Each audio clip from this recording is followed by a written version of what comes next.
cultural and intellectual history, India-China civilizational engagement, and pre-modern Sino-Indian relations. Dr. Roy has authored over 30 research papers in referred journals, numerous book chapters, and has written a book in translation under the auspices of the Sahitya Academy.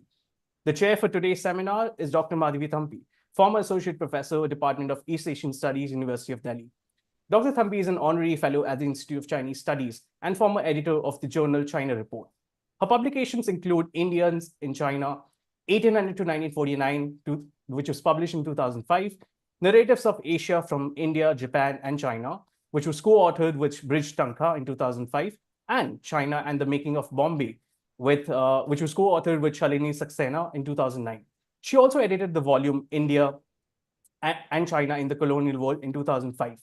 Dr. Thampi also coordinated a project to catalog archival materials on modern China at the National Archives of India.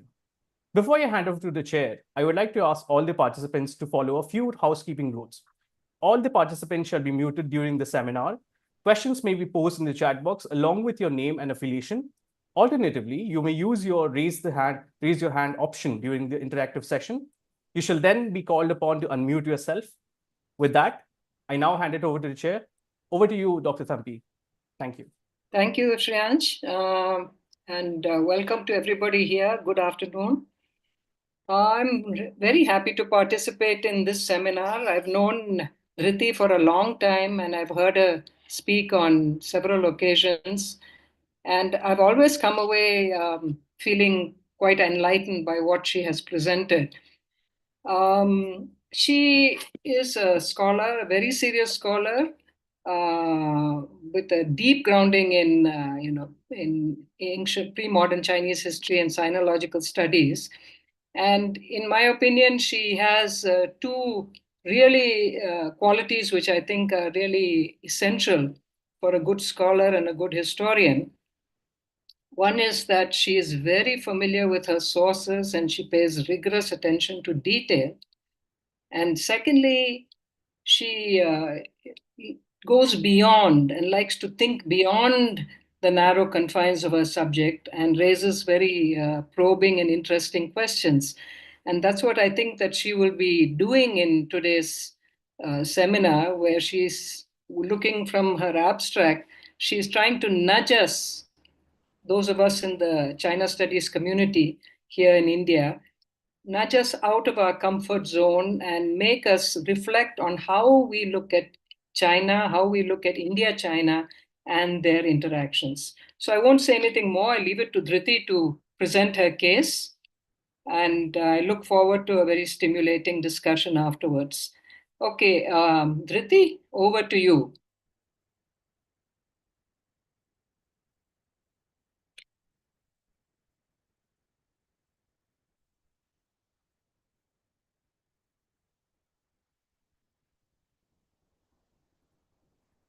Dhriti, are you there?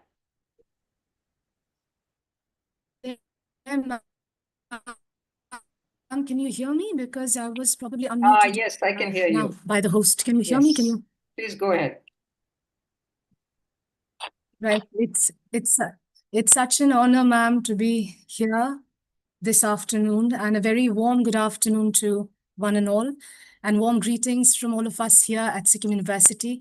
It is indeed a matter of great honor and great privilege to be able to share the screen here with one of my mentors, Honorable Chair for the session, Professor Madhavi Thampi, Madam. I'm deeply indebted to Professor Alkacharya, Madam, and the ICS fraternity for having given me this opportunity to share a few of my thoughts on what I feel needs a bit of reconceptualization, perhaps, since all of us are in this field in academia. So with your kind permission, Honorable Chair, I would like to share my presentation.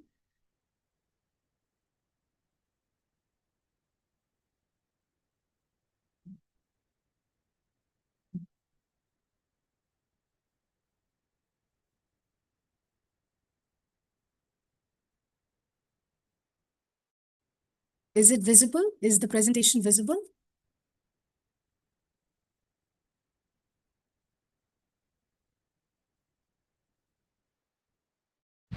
Yes, ma'am, the presentation is visible.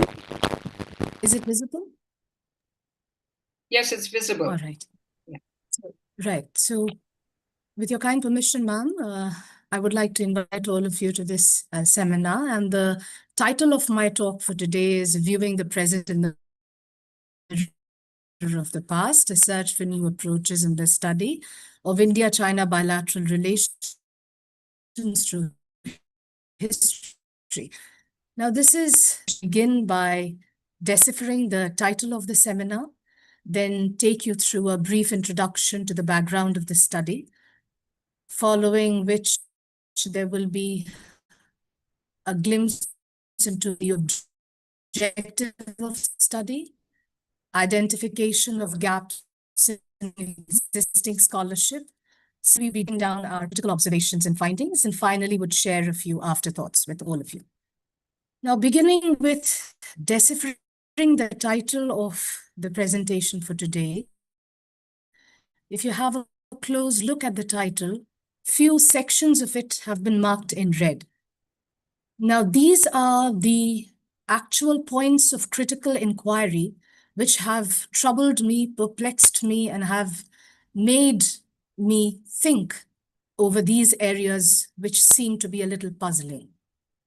Now, we begin this study with an understanding that perhaps it is possible and reasonable enough to view the present through the mirror or the lens of the past, underscoring the fact that there is a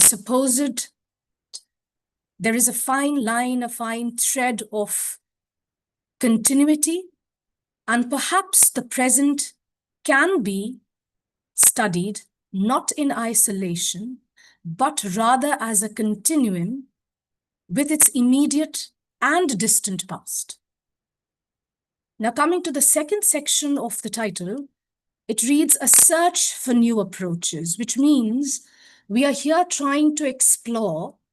The search is on, but we have not yet arrived at the results. And what are we searching for? We are searching for new perspectives, new insights, new ways of looking at the academic treatment of India-China bilateral relations, which in itself is multidimensional, multidirectional, multifaceted, and deeply complex.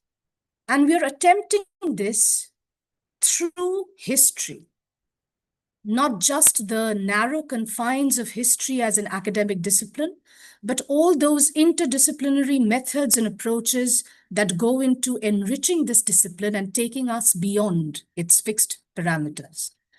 Because I feel history has not been utilized optimally or to the extent it should have been when we come to treat India-China in its present state. Now, the talk shall be divided into 3 sections. In the first section, the study would review few critical observations and unconventional approaches made by experts, analysts from the field of international relations, history, religious studies, culture studies, and which have closely informed the critical inquiry here of this study. And in the second section, we would attempt to take a close look at the nature and the scope of India-China interactions during the ancient, pre-modern, and modern periods in time through history. And in the third and concluding section, we would once again revisit the existing approaches and see if there can be possibly some alternative lens to look into present-day India-China ties. Now, the background of the study, as we understand, is inspired by existing scholarship, much of which has been reflected and is being reflected through academic writings, public discourses, which mostly center around this Asian superpower narrative. where today India and China are being perceived as two very important emerging global political and economic players in the contemporary landscape of Asia and the world at large.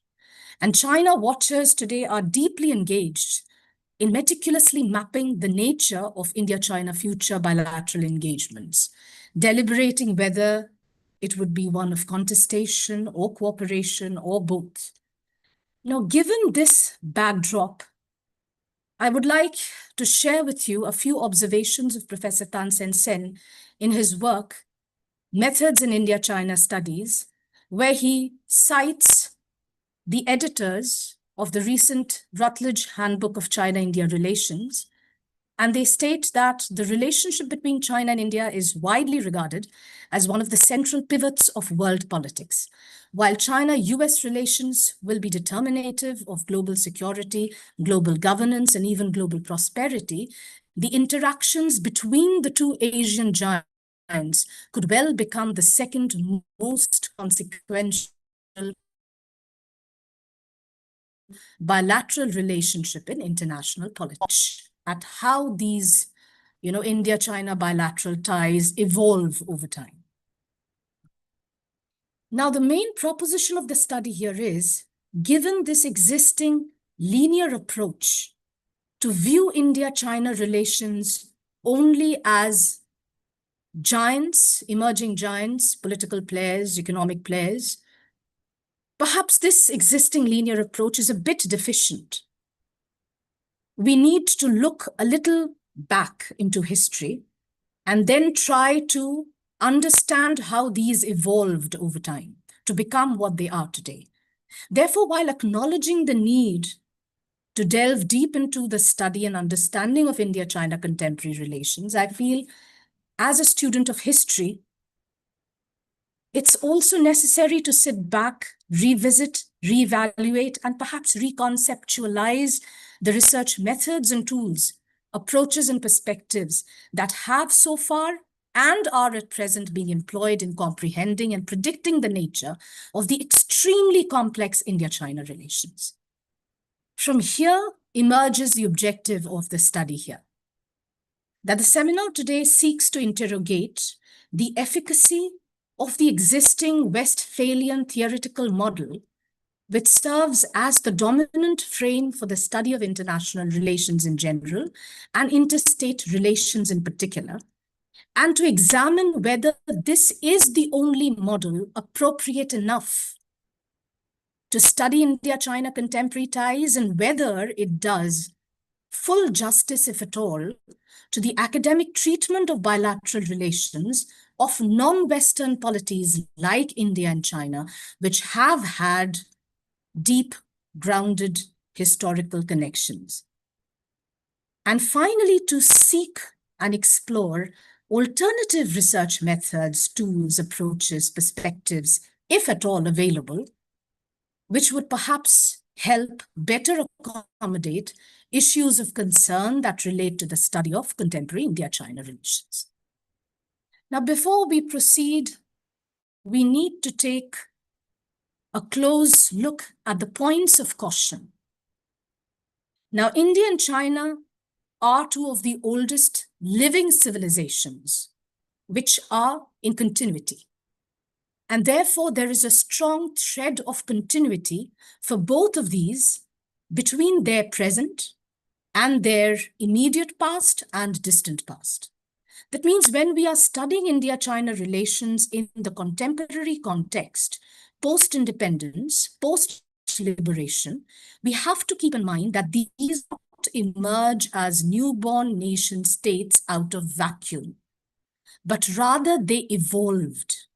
And they evolved from ancient geo-civilisational spaces into their present identities of geopolitical units.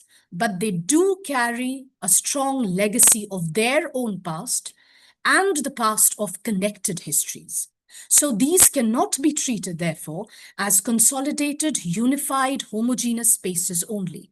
But we have to understand that India-China bilateral relations earns its complexity from the fact that these were not static entities.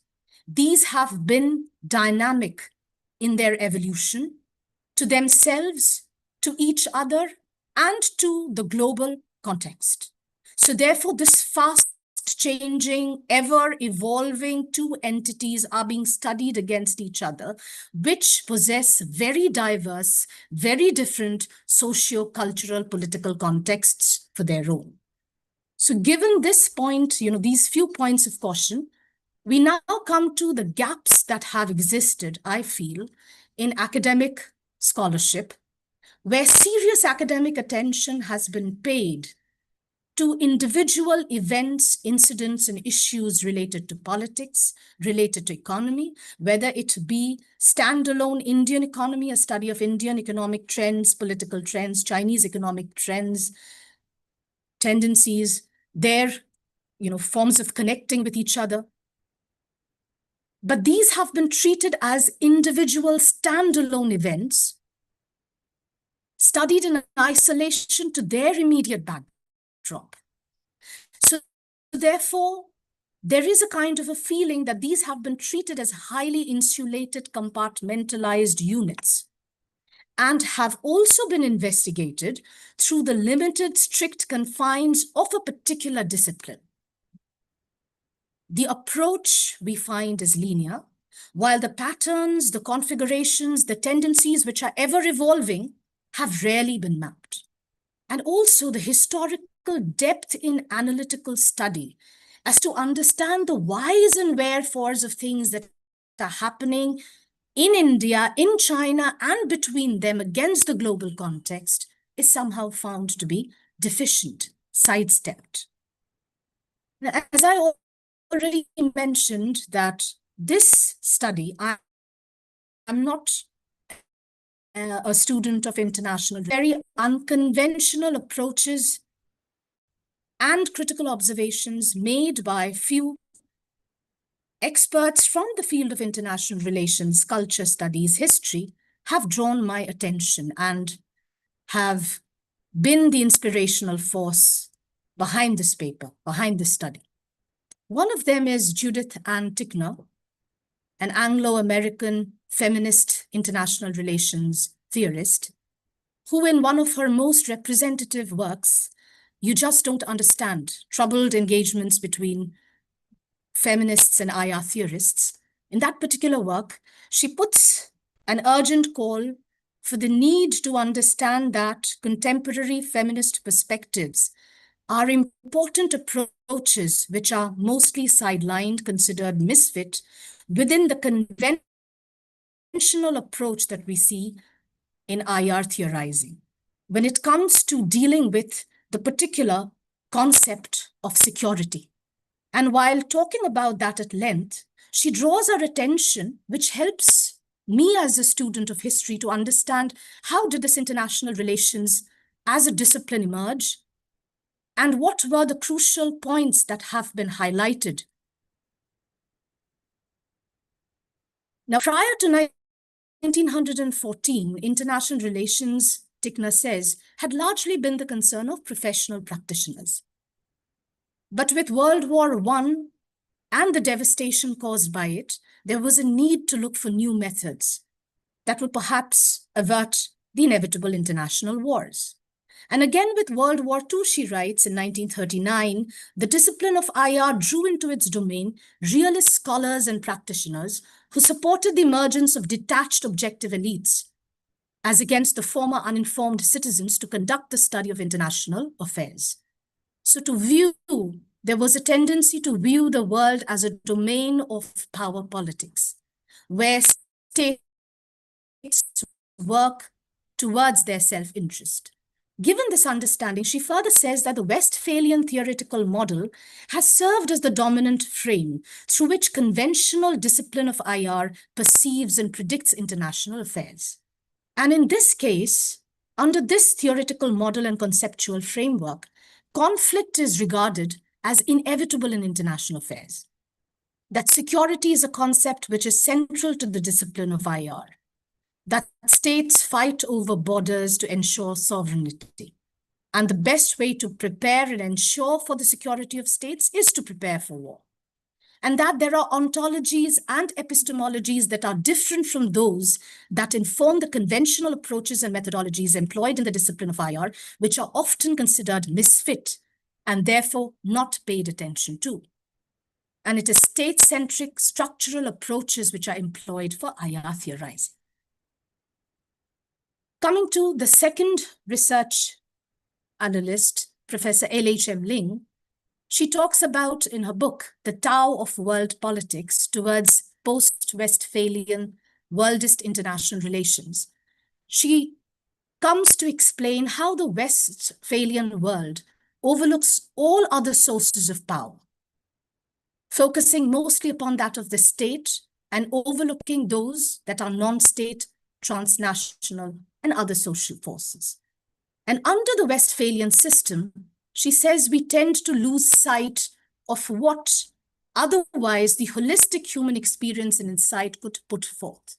Therefore, it transforms it from a tragedy of power politics to a more global way of looking at interactions between socio-cultural spaces, rather than treating them only as insulated geopolitical spaces.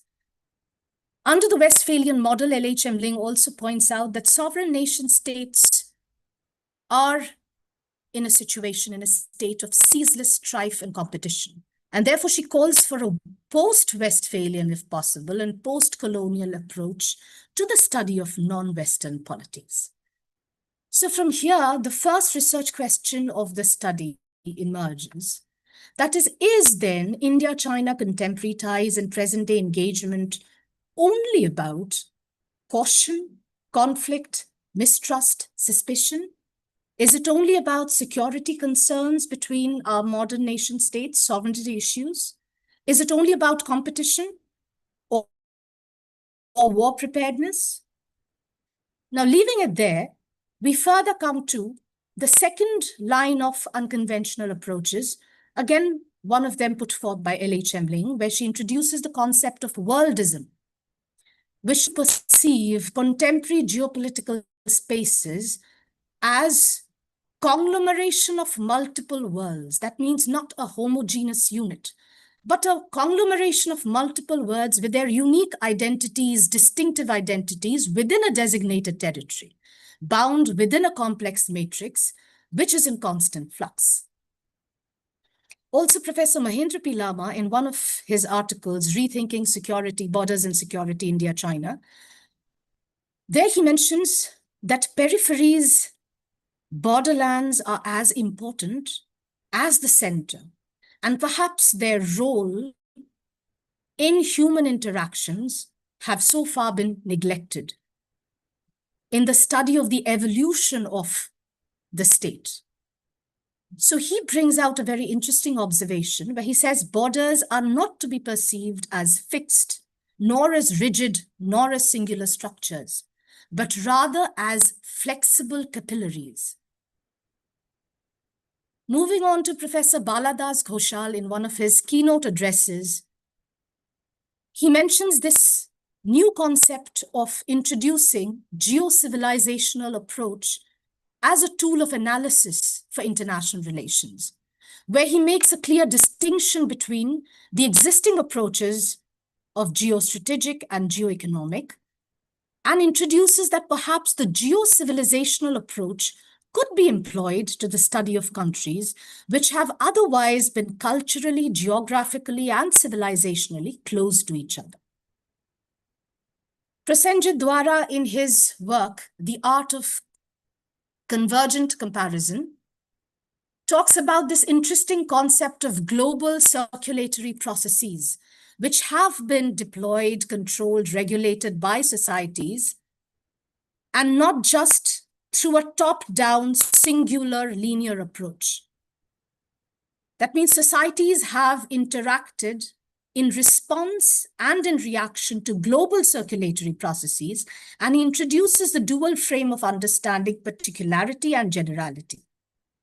So he says generality refers to the circulatory processes that have so far been entangling the globe together into the modern era. And he says that these circulatory processes, the historical processes which are of circulatory nature, have neither been inspired with national goals, but they have much wider implications in society. Coming to our very known erudite scholar, Professor Tan Sen, in two of his very important works, one is Methods in China-India Studies, the other is India, China, and the World, A Connected History. He challenges the conventional narrative surrounding India-China relations, which oftentimes emphasizes rivalry and isolation, competition and conflict. And he introduces this concept of connected history. That means India-China cannot be treated in isolation when we study them together. Pairing of India-China together can serve as an important method in China-India studies, he proposes. And he further says that India and China were connected to the larger histories and historical developments that were taking place not only in Asia, but the world at large. So he retraces the deep historical connections between two nations of India and China prior to their becoming nation states post-independence and post-liberation, and providing equal importance towards understanding how these ties were both complex and multidimensional. Further, he emphasizes the importance of understanding this interconnected history to grasp the contemporary dynamics between India and China amidst rising tensions. He also calls for rethinking, reconceptualizing a range of deeply ingrained disciplinary limitations, ranging from strains of Eurocentrism, regionalism of area studies, narrow confines of nation-centric paradigms, dominance of capitalist circulation, and invites us as scholars from academia to opt for a practice-oriented approach if possible, wherein knowledge produced from analysis of specific objects and phenomena can be productively delinked, he says, if only momentarily, from the particularities of specific examples to address a wide range of concerns. The second research question again emerges from here. Then is India-China contemporary ties and their present-day engagement also not about shared interest, shared civilizational ethos, mutual respect for each other's sovereignty and territorial integrity, mutual strategic trust, mutual sensitivity and genuine handholding? Now, as students of history, we do not have conclusive answers to any of these research questions. But what inspires us is to look beyond our limited, confined academic disciplines and search for methods and approaches which perhaps we could engage and form a broader framework of study and analysis. So the second section of the talk today begins where we ask the question, how far do we go back in history? And try to understand what is there and what is not there. Now, we are trying to capture the ancient and pre-modern period in the first few slides, which roughly spans over 2 millennia. So we need a kaleidoscopic lens and an encyclopedic frame to capture all of these events in totality. So here, I attempt to show and share a few glimpses of the diverse nature of India-China interactions. So our timeline begins from 100 BCE, before the Common Era, and extends up to the period of 1838 CE. But basically, we end the conversation for the pre-modern period till the 15th century. Now, when we are looking at the sources here, you see there are sources which are related to dynastic historical chronicles. We have Buddhist biographies. We have Buddhist canonical literature. We have Buddhist catalogs. Each of this initially inform us about mutual information gathering between India and China, as the case had been. Now, when we look at mutual information gathering, we have to be very clear about the fact that these were not building up of relationship right from the beginning, right from the start, but rather there was this attempt to know about each other, not consciously, but unconsciously, rather spontaneous attempt. So here we find that the excerpts here with fragmentary information about the geopolitical space south of Central Asia, especially in the Hindu Kush region, appears in Shriti Dynastic History, the scroll titled Sinan Yi Lietuan, scroll number 5. Then Han Shu, Ho Han Shu, Wei Shu, they inform us that there were tribal confederacies located in northeast of India and those in the southwest of China, which reportedly maintained communication across the bordering regions, predating the Common Era. Most of us are aware of the Chinese Han imperial commander and envoy Tang Qian. When he traveled to Bactria, he saw materials, fabrics being traded at the market of Tasya, which had been carried by Indian merchants via the northeastern and southwestern route. These were from the kingdom of Shu and from the kingdom of Qiong. And these were the ancient kingdoms in the present province of Sichuan being sold at the local markets. And the traders involved were Indian merchants from the northeast of India, traveling through southwest of China. And then along the Silk Road, they start selling the products there. Now, Han Court's interest in the region around Chipin, which has been identified with Kashmir, some argue it to be close to Afghanistan.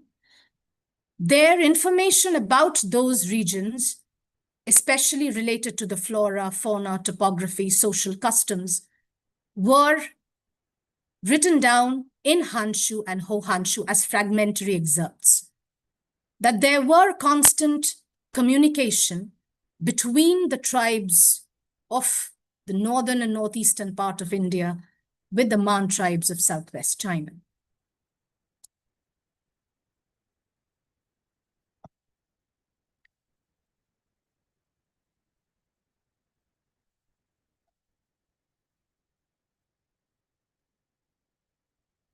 Is the screen visible? Because here it seems it's frozen. Screen is visible, but do you want to enlarge it? I want to enlarge it, ma'am. Just a second.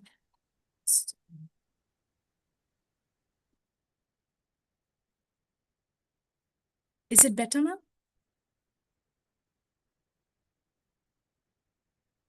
Is it better, ma'am? Yeah, this is fine. All right. Now, coming over to mutual information about China and India, we come to Indian sources, which Professor Chi Xianlin has been working intensely upon. Ramayana, Mahabharata, Arthashastra, Milinda Panha, Lalita Vistara, all of these share information that Indians did know about China under the name China, Mahachina, and these were mentioned along with other ethnic communities like Kirata, Huna, Tukhara, Pundara, and Dravida, Cambodia, Yavana. Chinese silk was known by the term Chinam Suka, Chinapatta. We are aware of this, that the Chinese appellation of Sindura, Chinso, was also mentioned in Arthashastra and Milinda Panha.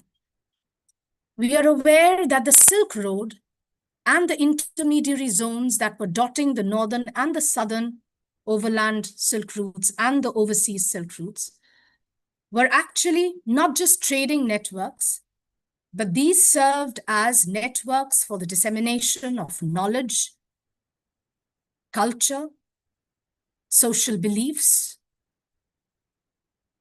religious traditions, and one of it very strongly certainly was information about Buddhism, Buddhist teachings, Buddhist scriptures.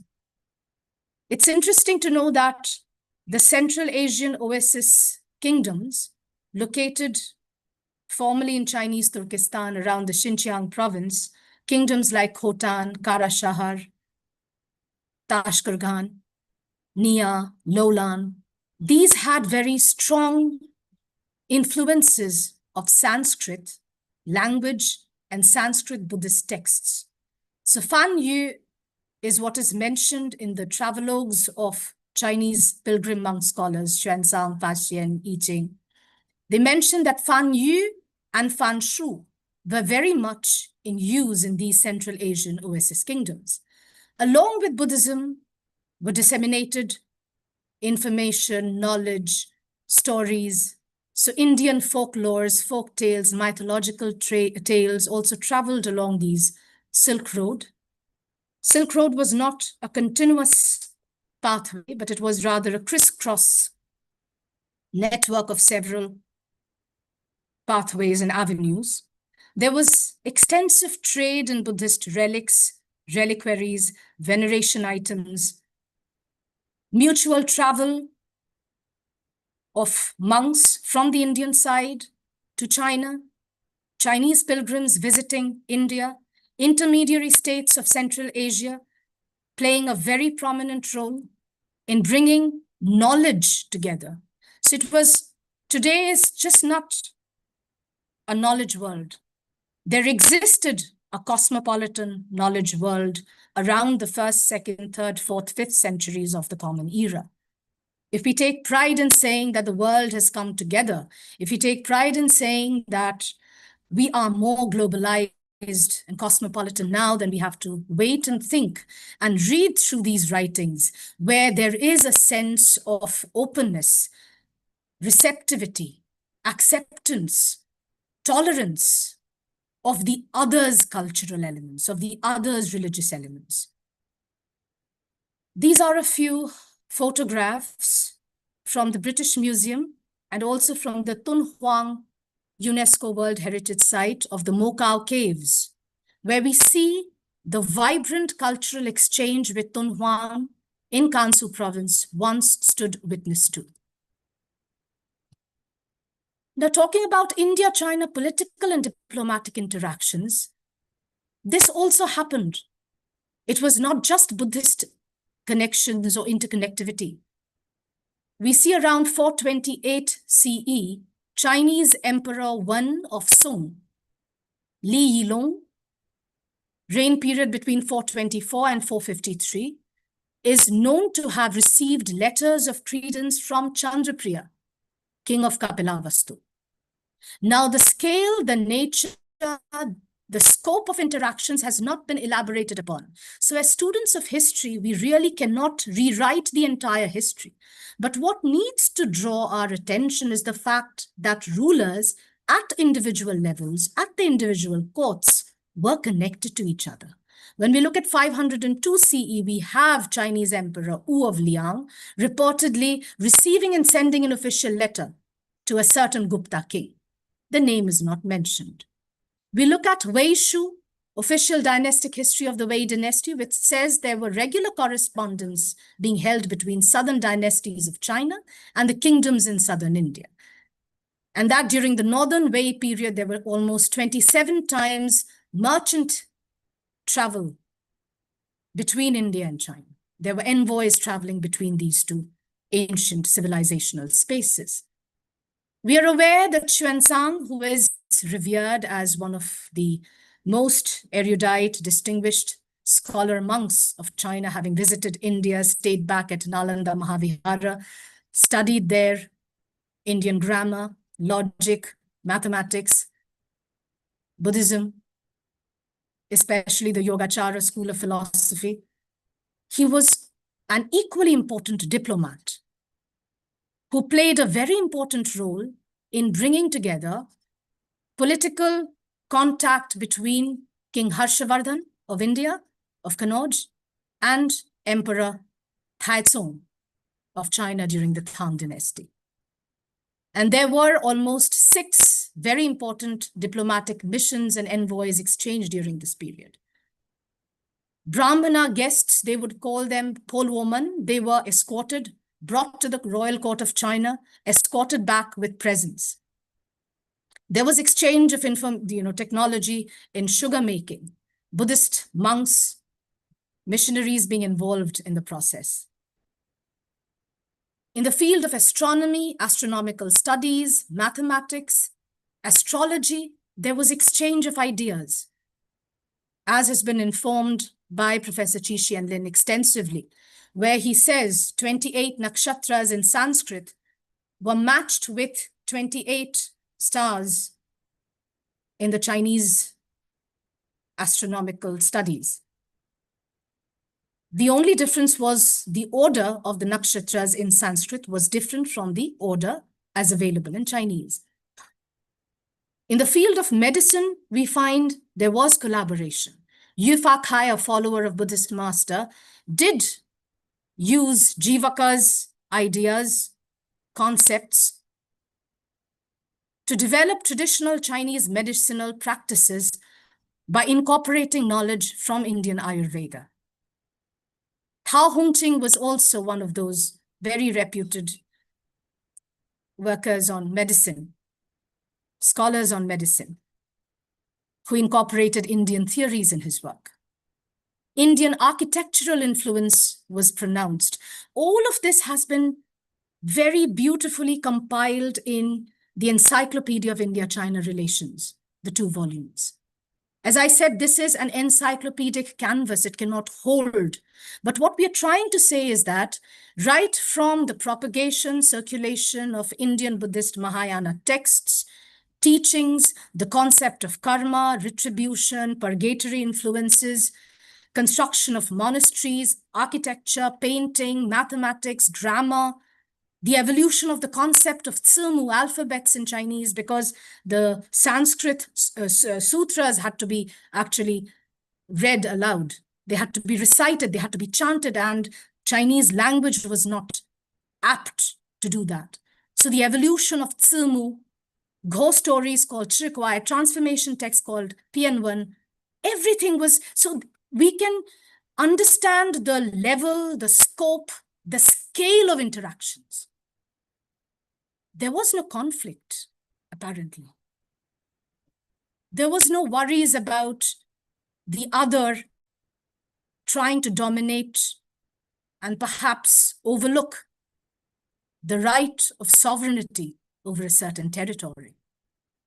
Coming to 9th and 10th century, we see Buddhist-dominated ties have now transformed into trade and commercial ties. So Indian and Chinese rulers are now responding to the global trade network. So they are taking global economy to national, transnational, global economy, especially around the Indian Ocean region. From coastal ports of China to the ports of the Mediterranean Sea, Indian spices being traded, silk, Chinese silk being traded. There were reported exchanges between the Indian Chola kingdom and the Chinese kingdom. Chinese traders were warmly welcomed. There are excerpts, especially in Feishan's 15th century work, Xingcha Shenglan, which says how the ruler of Bengal, the Muslim ruler of Bengal, welcomed the Chinese traders and endowed them with lavish gifts. So given this scale and scope, what are the takeaways, the critical observations? We are not focusing on individual events. We are trying to understand what was the nature of the interaction that we see here. There were involvement of non-state actors. So the question is, did India and China, were they in constant touch with each other? Yes. There was an evolution from the stage of mutual information gathering until they were well informed about each other. Then conscious, unconscious, spontaneous exchanges happened throughout the length and breadth of all possible avenues. But non-state actors were involved in promoting inter-civilisational contact. It was not the Chinese, because the concept of a consolidated geopolitical India and a consolidated homogeneous geopolitical China did not exist then. So the regional zones, sub-regional people, regional people, they participated either consciously or unconsciously, spontaneously or in a planned way. But there was people-to-people interactions. There was community-level communications. Peripheries were not just borderlands to be neglected, but these were actually the capillaries Professor Lama talks about. These were not rigid, but were flexible. The interlinkage that we see, the episodes of mutual borrowing, mutual sharing that we see was much more inclusive than it is today. There were diverse agents. So there were traders, missionaries, monks, refugees, conscript laborers, rulers, Everybody was involved in this exchange at their own level, at their own scale. So it seemed to be a universe in itself. Intermediary zones functioned as cultural interfaces. So there was no observable global intervention. They were interacting through a bottom-up approach, quite naturally, quite spontaneously. Now, moving on from here, if we leave it there and come to the second section, we here are talking about colonial and imperial period of interaction, a very crucial moment in the history of both India and China, when both were being dominated in different ways, in different forms, by the major colonial and imperial powers of the 19th and 20th century. So after almost a hiatus, after 13th, 14th, Professor Tan Sen has contended that relation did not end until the 15th century. Trade was quite active, but it was no longer local and regional. It was throughout Asia. From there, after a hiatus of 500 years, again, sources talk about. If sources are silent, it is very difficult to come to a conclusion whether there was something there overlooked or nothing was there. So sources say that once again, they were informed about each other. But this time it was not Buddhist India. It was not Heavenly Kingdom of India. It was an enslaved country. It was British India. And now when we look at China, it was the beginning of the century of national humiliation. So when we look at India, China in the modern period, by modern period, I begin from 1840 rather than 1912, because those years, those decades were equally important in the formation, in the conceptualization of what nationalism would be for modern India. So British India was one of the largest trading partner. And this period has been dealt with extensively by Professor Madhavi Thampi Mandam in her writings and in the book that she has edited. Here we find episodes which have never been talked about, episodes which were never highlighted before, and they were brought to the fore. And here again, we see the range of connectivities, but there are international players now. It's no longer India, China, Asia. There are colonial powers. There are imperial powers. So when we talk about trade, we talk about British India trading with China during the last quarter of the 19th century, opium, raw cotton being exported, China taking those imports. Then there is this shift from raw cotton to manufactured cotton yarns, how Indian firms are monopolizing their trade, how British East India Company and Indian merchants, Parsis, Jews, Baghdadi Jews, how they are drawing the profits. So here, the civilizational contact has been reduced and confined to the way colonial British India is interacting with China, a China which is also suffering from the suppression of colonial powers in a different way.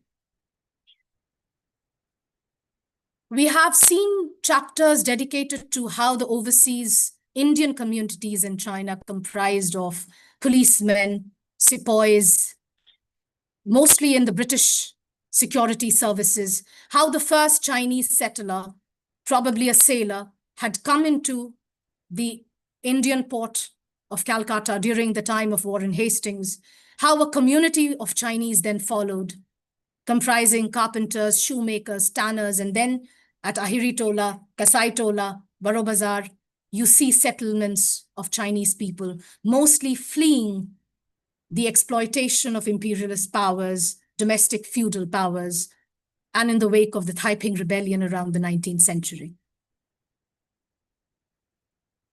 Now, there is a very interesting observation in one of the chapters of the book India, China, edited by Professor Thampi, where Robert Shaw mentions that in Xinjiang, there were seasonal traders, there were long-time settlers from Kashmir trading in tea, silk, wool, carpets, horses, mules from the Chinese side, but how the British efforts to establish a consulate there in Xinjiang broke the trust between the way Chinese would be treating these Indian traders earlier.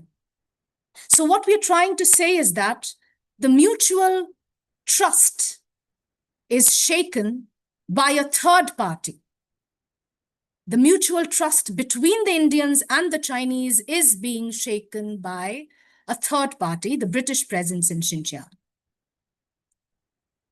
The people of India are not trading in opium. The people of India are not smuggling opium.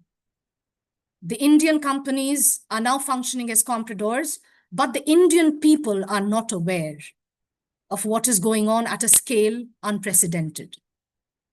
Similarly, when we see the involvement of Indian sepoys originally recruited in the British armed forces, in the British security forces, originally meant to fight the Chinese and the Britishers during the Opium War, during the Taiping Rebellion, we see how there is a divide. Those very recruits from the various Indian regiments, how they sympathize with the Chinese cause, and they step down from their services and they join hands with the Taiping rebels. Now, this cannot be seen as planned, as part of a larger conspiracy. This is the call of the heart. People of India understanding what the Chinese are going through and why at all are they not joining hands and making a call to uproot British imperialism and colonialism. We know about the intellectual engagements of intellectuals like Tagore, Liang Qichao, Sutremo, although Kang Youwei, in his letter penned in Darjeeling around 1901, when he fled the 100 Days Reform, he did write to Liang Qichao that he had lost hope with India because India was no longer the Buddhist country they were looking up to. It had turned into an enslaved country. And yet, intellectuals of China, in their call for nationalism, were looking at India, but at an individual level. So Tagore's visit to China around 1924 did have mixed reactions, mixed responses. We look at Professor Tan Yun Shan and China Bhavan, my alma mater. So there, Professor Tan Yun Shan wanted to rebuild the long-lost ties of civilizational contact between India and China by bringing in Buddhist studies courses there. But actually, that was a very complicated frame. Tan Yun Shan, 1930, 1935, 1937. It's China under the nationalist Kuomintang government. And yet, we see there were leaders from India also interacting with leaders of the communist revolution. So you have Mohandas Karamchand Gandhi and the Chinese overseas community in South Africa fighting against the Transvaal Asiatic regulations, where they are sympathizing with each other, where Gandhi admires the strong sense of patriotism, sense of unity, sense of frugality in the Chinese people. We see Nehru and Chiang Kai-shek interacting with one another. We see Netaji Subhas Chandra Bose, although joining hands with the Japanese forces to fight over British imperialism in India, he also sympathizes with the cause of the Chinese. So these are intellectual engagements at individual levels, not nation to nation, not state to state. So what we observe here are discernible changes in the way India was looking at China and China was looking at India. So we had fresh perceptions. India no longer the Buddhist kingdom, India no longer the heavenly kingdom, an enslaved country. China no longer the celestial kingdom, but being broken into 8 pieces as a watermelon by the colonial forces. There was a new conscious group of Indian recruits within the British Army, Indian soldiers, sepoys, who were sympathetic towards the revolutionary cause of China. There were new sources of information developing, emerging about each other, new routes and modes of trading of people, of commodities emerging. We see there was connect between intellectual thinkers. There was a common anti-colonial, anti-imperial voice. There was engagement of common masses, mostly from endangered Chinese laborer class, lowly class, not the elitists. There was people-to-people contact and a common call for nationalism. So now, given this backdrop, when we come back to understand where India-China relation at present times features, we see that there are a lot of problems left over from history. There are perceptions which each of us have inherited from our colonial past. There have been global forces and factors which have led to the reconfiguration of ties. And each of us have a renewed interest to showcase ourselves in international politics and economy. So now again, when we sit and revisit the Westphalian approach, we are all aware that post-independence, post-liberation, India and China relations was not all smooth sailing, was not all good going. We had the highest of highs and we had the lowest of low. Today, when we mark the 75th anniversary of India-China diplomatic ties, we know that we have had troubled times. When I initially started working on this paper 4 or 5 years ago, I was quite critical of the Westphalian approach. But over the last 1 year, when I have been studying deeply, I felt, does the Westphalian approach not really reflect how things are rather than how things should be? Probably the geo-civilisational approach does give us alternative narratives that we can browse through. But at the same time, we cannot decimate the importance that, yes, there have been political tendencies of nation states which match what the Westphalian approach talks about. There is a state-centric approach which is explicitly visible in all decision-making policies of India and China. That as sovereign states, we are really concerned about security related to the border regions. That borders are no longer flexible the way we wanted to conceive or what they actually were. In the past, what they once were is not what they are today. Borders are rigid and frigid. We have to prepare for war because there were moments when we were called to do so. Therefore, when we talk about or think about people-to-people interactions, when we talk about involvement of non-state actors, all of this is no longer possible at a spontaneous level with a central governing structure or apparatus. Border regions, peripheral regions, or any regional, sub-regional zone cannot be let to do things on their own. So even if people-to-people interaction is encouraged, there will be state instruction, there will be state surveillance, which is required. Free flow of communication will not be as free flowing as it used to be in the historical times, because the global scenario is fast evolving, it's fast changing. So where does this study take us to? As a student, it has perplexed me even more. The more I delve into the subject, the more perplexed I am. But there are a few takeaways from here, because the Westphalian approach is not a failure, but perhaps it is not the only way or model of approaching the academic understanding of India and China in contemporary times. So what do we need to do? We can call for an interdisciplinary, multidisciplinary, cross-disciplinary, transdisciplinary, as many approaches as possible, where academicians from all fields would sit together to develop a holistic, comprehensive, nuanced understanding of the complex processes that have gone into making India and China what they are today, and responsible for their future engagements as well. We have to understand that the ever-evolving dynamic facets of the existing global order also deeply influences interstate ties. So perhaps too much of response or dominance of international political trends could be warranted against. At the same time, role of peripheries, intermediary zones, people-to-people interactions, cultural dimensions could all be included, but perhaps we need surveillance so that things don't escalate beyond and go to a point of no return. Finally, there is a lot of talk about the elephant and the dragon dancing together. It doesn't matter whether they dance solo, they dance together, but what matters is who is playing the tune, to whose tune are we dancing, and who is the maestro of that orchestra that is being played.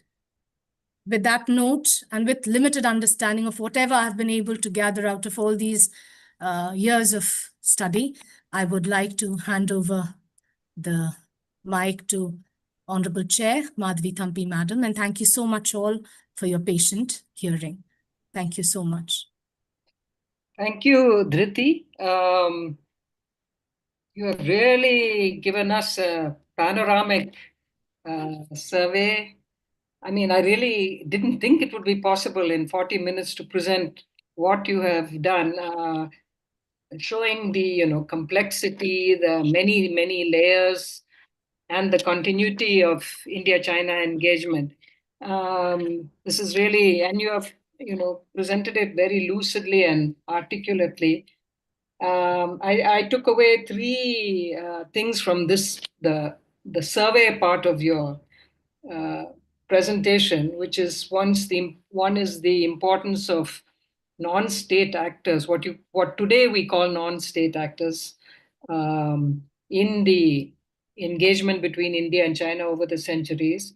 The second is of borderlands, which as capillaries or as intermediate zones through which influences, knowledge, goods, and other things pass, as well as the importance of regional and sub-regional spaces in this, not to look at, this India and China as two centralized things. I mean, these are really important things to highlight. And, I think in the recent decades, we are becoming more sensitive to these.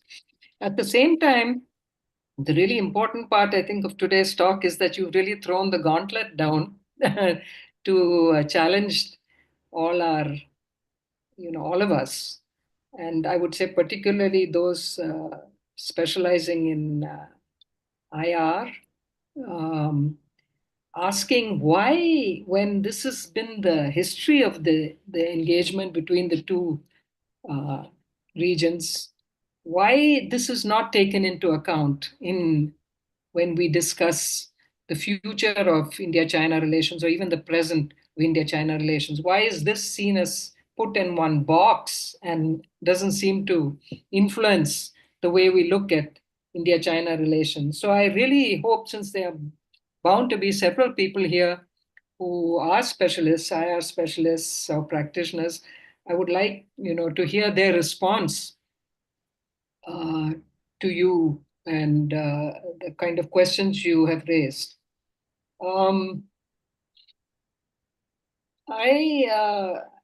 There is already, I would like to see a few more questions in the chat box, or if somebody wants to raise their hand, but there is already one question from Ambassador Rana.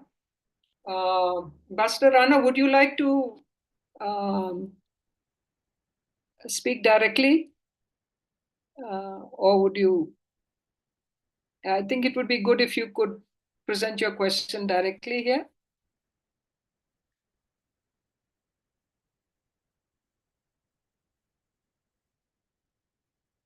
Or shall I read it out? Yes, okay. Ambassador Rana, would you like to go ahead and ask your question?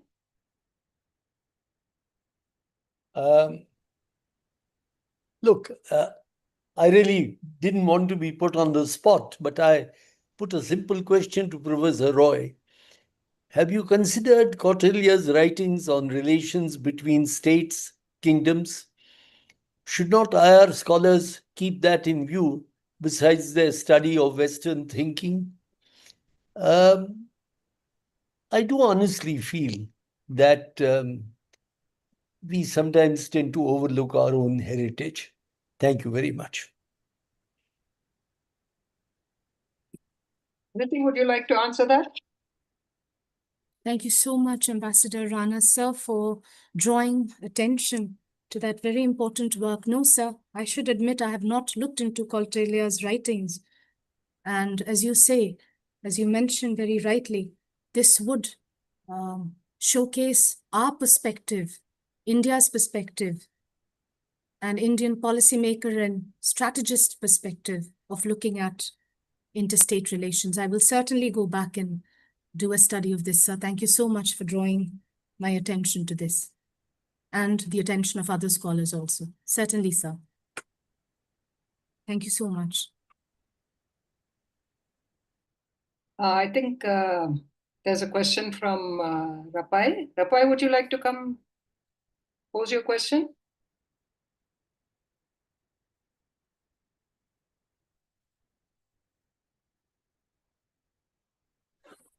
Yeah, I think Dhriti can answer from my question what I written. If any supplement, I can add to that. Really, basically, I wanted to ask, you've done a very, well historical survey and the developments, but there are certainly many gaps. But I am looking at into the future, and a generation of students now interacted differently and who studied, especially the Indian students who studied in China and including the medical field and others. How you are looking at the new generation? I'm not looking at any breakthroughs immediately because many of them may not be into the IRP. But certainly, I think Trump and his new world is providing us with a lot of possibilities. So the supply chains are changing and the interactions, the business considerations are also changing faster than we think.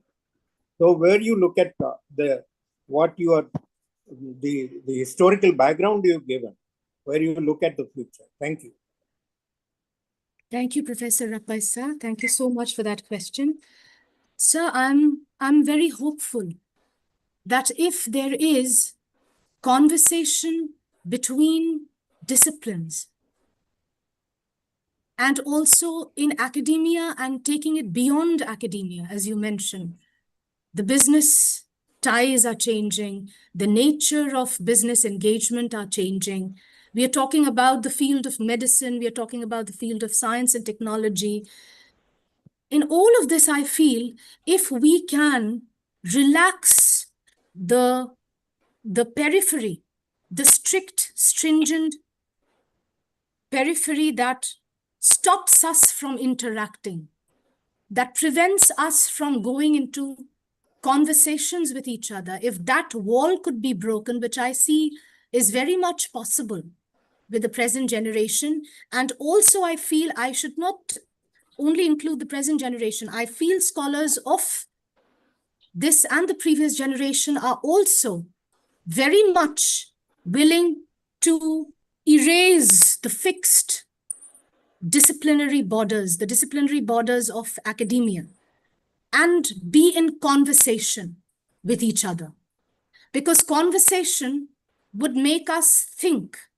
It is not about, as a student of history, I don't understand theories so well. I don't understand theories, but I try to understand patterns and configurations. I try to have these missing scattered dots, which if possible, if we could join them together, whether they would give rise to a certain pattern of our understanding. So, sir, as you mentioned, I'm very hopeful that if students traveling to China, if they are able to interact with students there, the way they look at not just our history, because history of ideas is what I would suggest we look at. So history of ideas, not just pertaining to a particular discipline, history of ideas related to anything and everything under the sky. So if such conversation avenues are opened up, and if we can freely speak and exchange our ideas, perhaps there could be a way ahead to look at each other differently. Because honestly, as a student of history, I cannot challenge IR because I don't understand IR.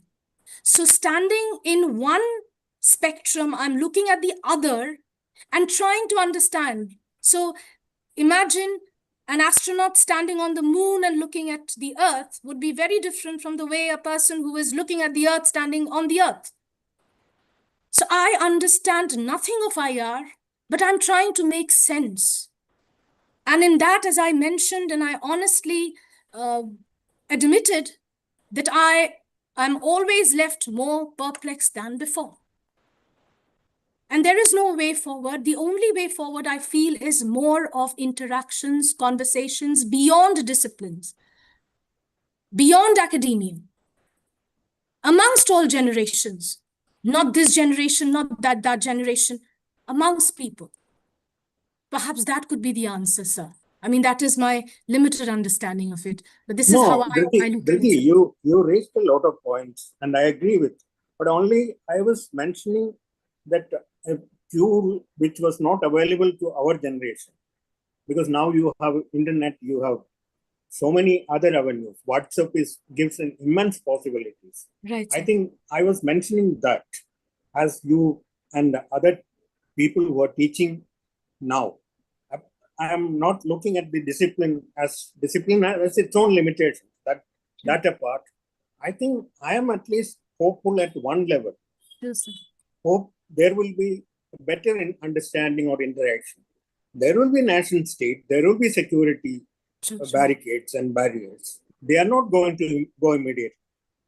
But how the existing exchanges or the university system can push up the interaction between the people. Thanks. Thank you so much, sir. I totally agree with you, sir. I'm also hopeful. Sir. Okay, we have a question from Ravi Narayan. Ravi, you want to come on yourself or?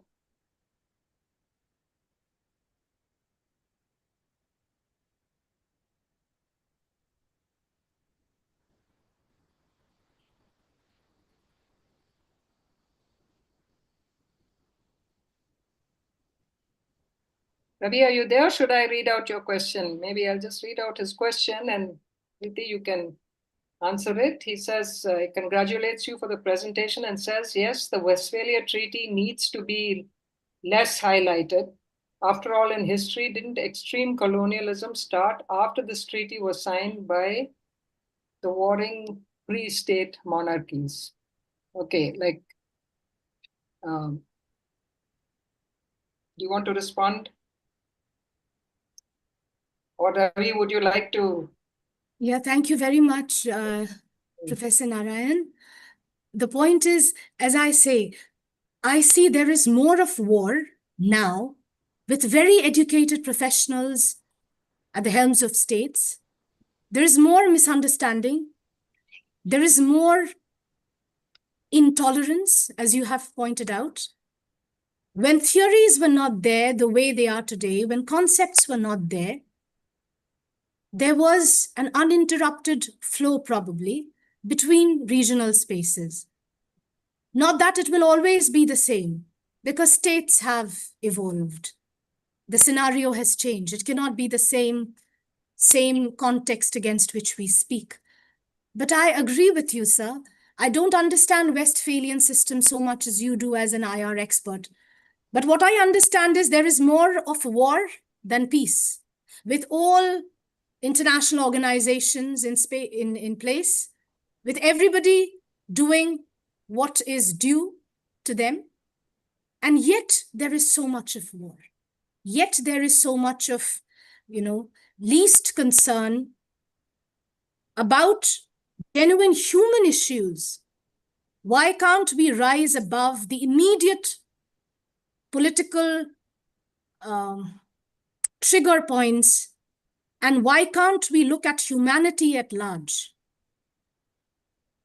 I mean, is there something that would drive us in that direction? I don't know, because I don't have an answer to any of these, as I say.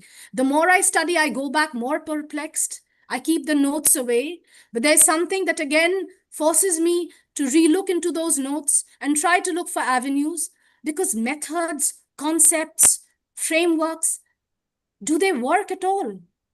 As much as conversations do. So, I also leave you with a question there. I mean, it is all for us to go back and rethink. And most of the times I don't talk sense.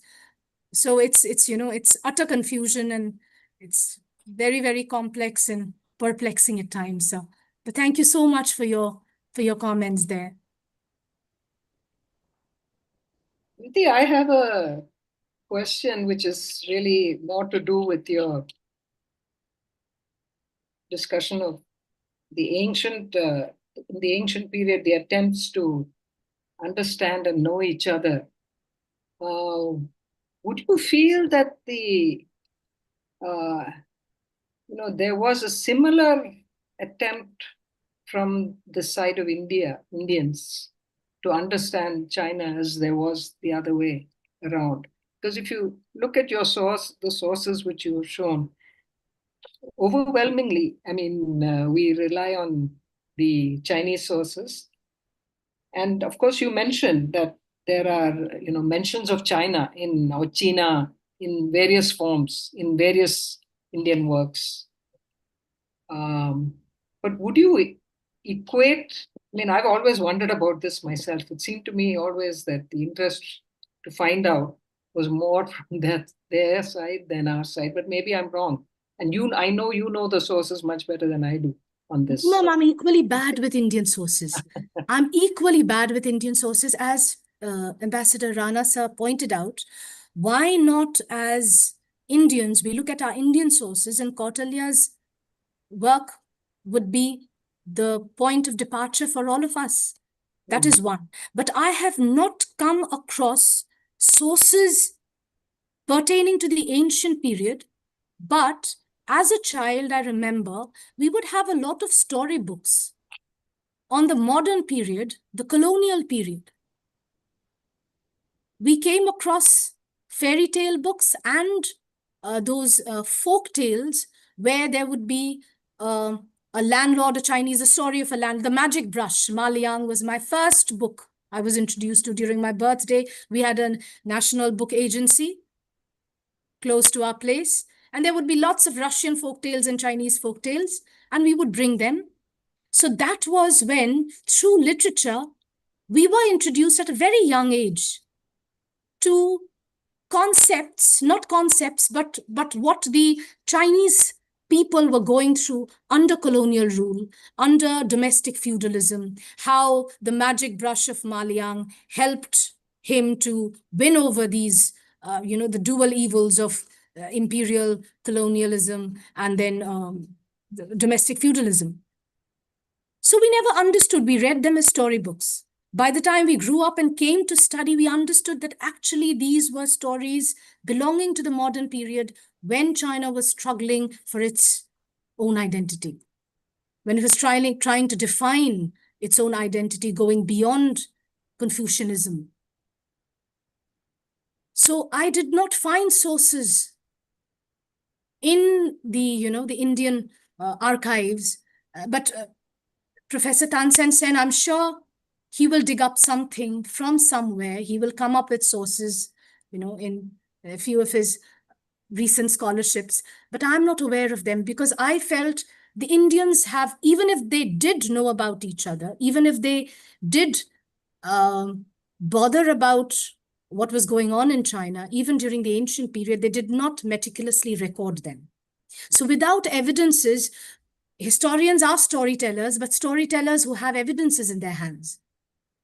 So I don't think without evidences, we would be able to restructure or reframe the history of China in the eyes of the Indians.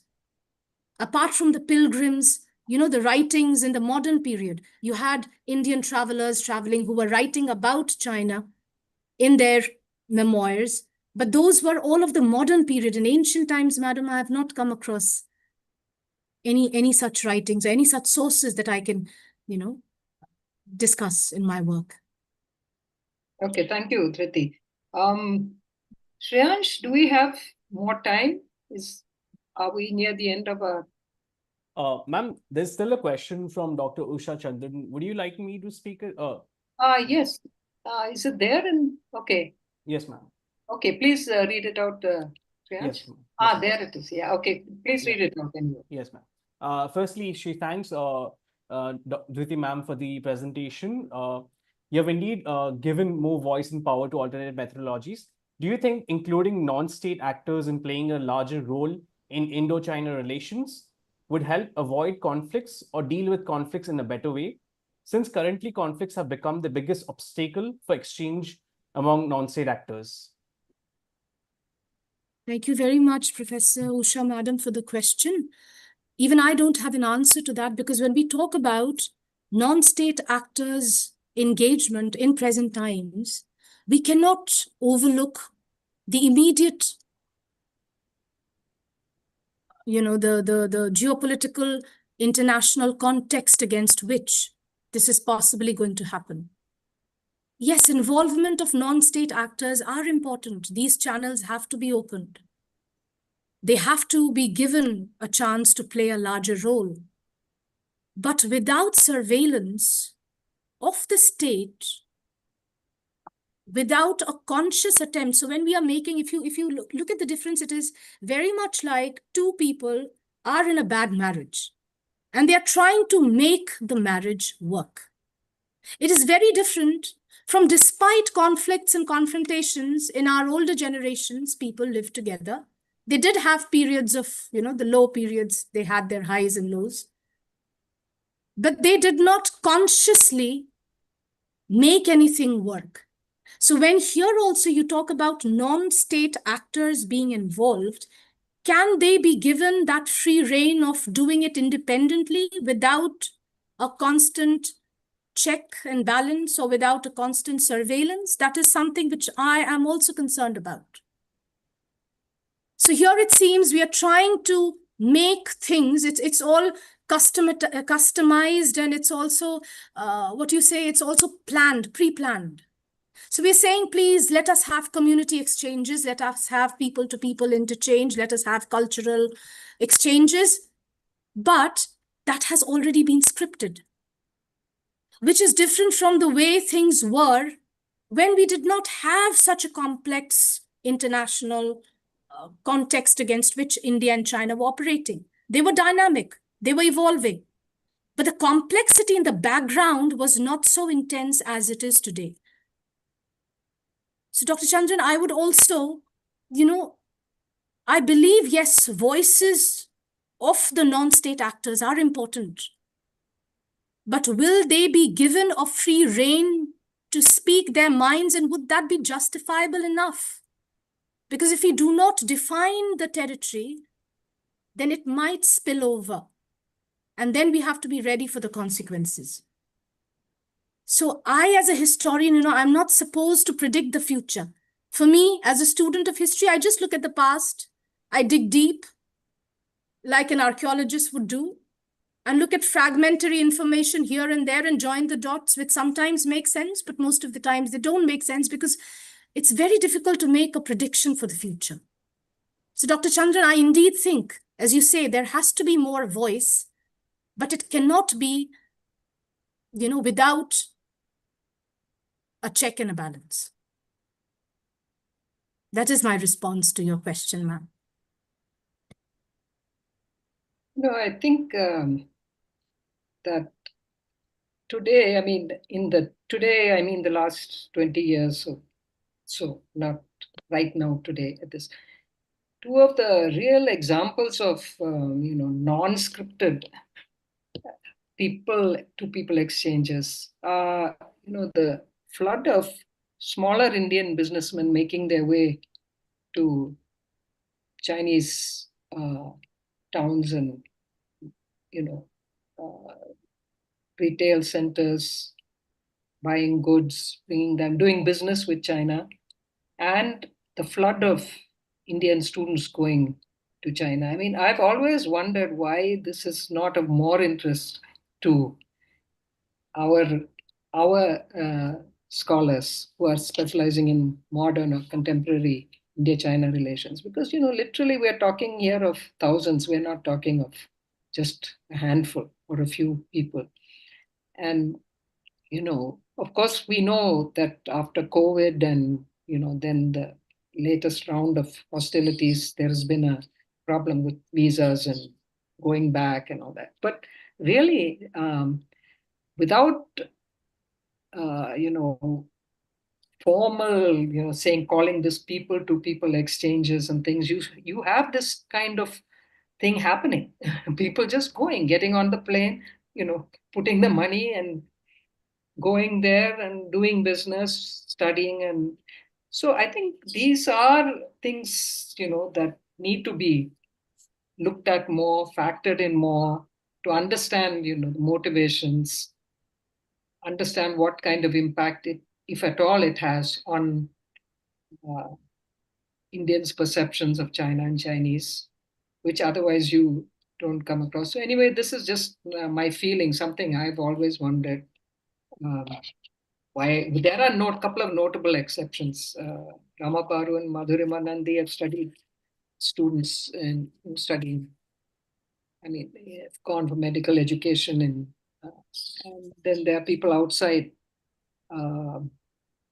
India, like Kakin Shiok, who has studied the Indian traders in Kochi or places like that. But why isn't this coming in more? Yeah. Anyway, we have a couple of. Oh, okay. All right. Is there any final question or questions? One or two, if there are. Because I think Triti has opened up so many questions which have bearing on the way we study China and India-China interactions. If not, I think, we can, it's about time to end the thing. I would just like to thank you, Dhriti, because it's not often that we get a presentation where somebody is bold enough to pose these questions. And as you say, you don't have all the answers, and you may be confused, like we are also confused about these things. But if these questions are not asked, and if time to time we are not forced to reflect on the way we look at in China and we look at India-China, then I don't think we can really advance as a scholarly community here. So anyway, I would like to thank you, first My of all. warmest thanks to you, ma'am. Despite all my, strange and stupid observations, ICS has always encouraged me to think differently. ICS has been a platform where, they say that, think different. Yeah. Even if it is, not perfect, even if it creates confusion, even if it leaves you more confused than ever, walk along a different path. So I'm so grateful to all of you, ma'am, at ICS. You have been my mentor, Professor Alkacharya, everybody. So I'm so very thankful to the ICS fraternity here. Thank you. And I hope there are many students here who would think through some of the issues that were raised here and incorporate that into their own research or into their own research questions. So anyway, with this, I would like to hand it back to Shreyans. Okay. Yep. Thank you so much, Chair. I seek your permission to formally bring an end to today's session. Yes, please. Yep. Thank you so much. With this, we come to an end of today's seminar. We thank Dr. Dhriti Roy and Dr. Madhavi Thampi for gracing today's seminar with their presence and giving us their precious time. We are equally grateful to all the participants for joining us today. We look forward to inviting you for our upcoming Wednesday seminar. Further information regarding the event can be found on the ICS website. You may also subscribe to the newsletter for regular